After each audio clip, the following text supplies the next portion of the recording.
आज एक खूप सेन्सिटिव्ह विषय मला तुम्हा सगळ्यांसोबत शेअर करायचा आहे की काही सेकंदांची चुकी आपल्याला जीवघेणी ठरू शकते. माझ्या घरामध्ये माझ्या एका रिलेटिव्ह सोबत एक खूप भयानक प्रकार सध्या घडला आणि हाच प्रकार 2 महिन्यांपूर्वी माझ्या एका मित्राने देखील माझ्यासोबत शेअर केला होता. त्यामुळे आज मला आवर्जून हे सगळं तुम्हासोबत शेअर करावं असं वाटतं, कारण तुमच्यापैकी कोणाला जर असा कॉल आला तर तुम्ही त्याचे बळी पडू नका. काही दिवसांपूर्वी माझ्या एका चुलत भावाला एक कॉल आला. तो ऑफिसमध्ये होता. व्हॉट्सअप कॉल आला तर त्याने बघितलं एका सुंदर मुलीचा डीपी होता व्हॉट्सअपला. त्याने कॉल रिसीव्ह केला तर त्याला काही आवाज आला नाही. त्याने कॉल डिस्कनेक्ट केला. तर त्यानंतर व्हिडिओ कॉल आला. त्याने नॉर्मल कॉल रिसीव्ह केला, हॅलो हॅलो हॅलो. समोरून काही रिस्पॉन्स नाही, ब्लॅकआउट होता सगळा. तो तिथून थोडं साईडला गेला की हॅलो. नॉर्मली आपण युजली असंच करतो की फोन आल्यानंतर एका जागेवर जर दिसत नसेल, आवाज येत नसेल तर आपण जागा बदलून साईडला जातो. त्यांनी 2-3 पोज चेंज केले हॅलो हॅलो करत, पण समोरून काहीच रिस्पॉन्स नव्हता. त्याने कॉल डिस्कनेक्ट केला. देन त्याने त्याच्या कामाची सुरुवात केली. मध्ये हार्डली 10-15 मिनिटं गेले असतील आणि त्याच नंबरवरून त्याला व्हॉट्सअप मेसेज आला की हाय. याने रिप्लाय केला हॅलो हुज दिस. तर समोरून सांगितलं गेलं की I have surprise for you.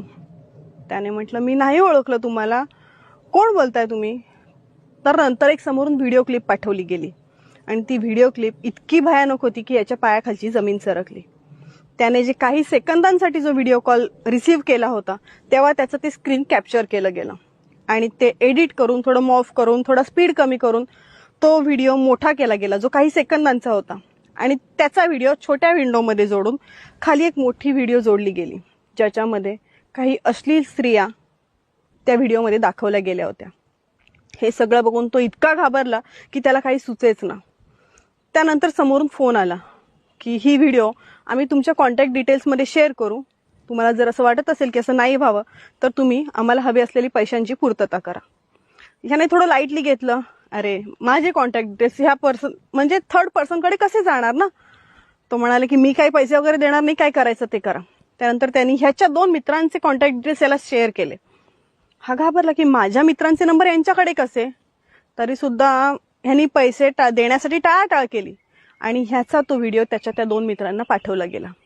आणि जेव्हा समोरून ह्याला मित्रांचे कॉल आले की आम्हाला असा व्हिडिओ तुझ्याबद्दल आलाय, त्यानंतर हा पुरता खचला. त्यानंतर ह्यांनी त्यांना असलेली पैशाची अमाऊंट देऊ केली.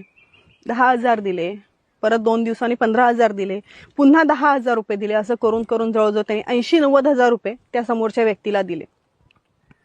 कारण की नंतर त्यांनी काय केलं होतं की याच्या बायकोचा, याच्या भावाचा, ह्याच्या काकांचा हे जे काही कॉन्टॅक्ट जे त्याच्या फोनमध्ये होते हे त्याला शेअर केले होते.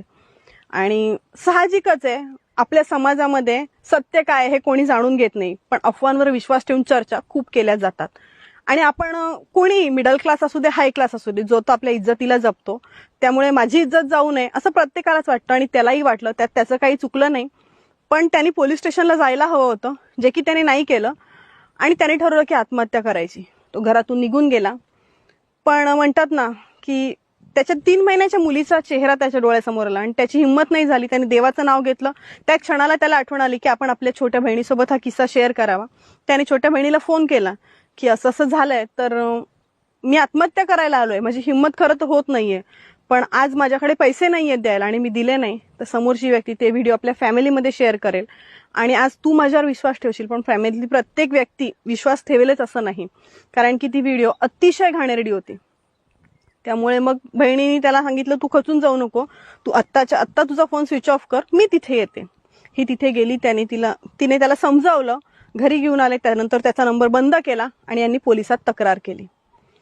सेम घटना हल्ली खूप लोकांसोबत घडतीये. त्यामुळे तुम्हालाही यापुढे जर असा व्हॉट्सअप कॉल आला तर रिसीव्ह करू नका. आणि जर रिसीव्ह केला तर कॅमेऱ्यावर बोट ठेवा, जेणेकरून तुमचा फेस समोर दिसणार नाही. आणि जरी दिसला आणि समोरून पैशांची डिमांड आली किंवा असं काही भयानक तुमच्यासोबत घडलं तर सगळ्यात आधी तुमचा मोबाईल स्विच ऑफ करून पोलीस स्टेशन गाठा. कारण की ह्या सगळ्यांवर आपण पुढे काहीच करू शकत नाही. समोरची व्यक्ती ब्लॅकमेल करत राहणार आणि आपण त्याची पूर्तता करत राहणार. त्याच्यापेक्षा पोलीस यामध्ये काहीतरी मध्यस्थी करून आपल्याला नक्कीच मदत करतील. त्यामुळे असं काही झालं ते घाबरून जाऊ नका. काळजी घ्या. धन्यवाद.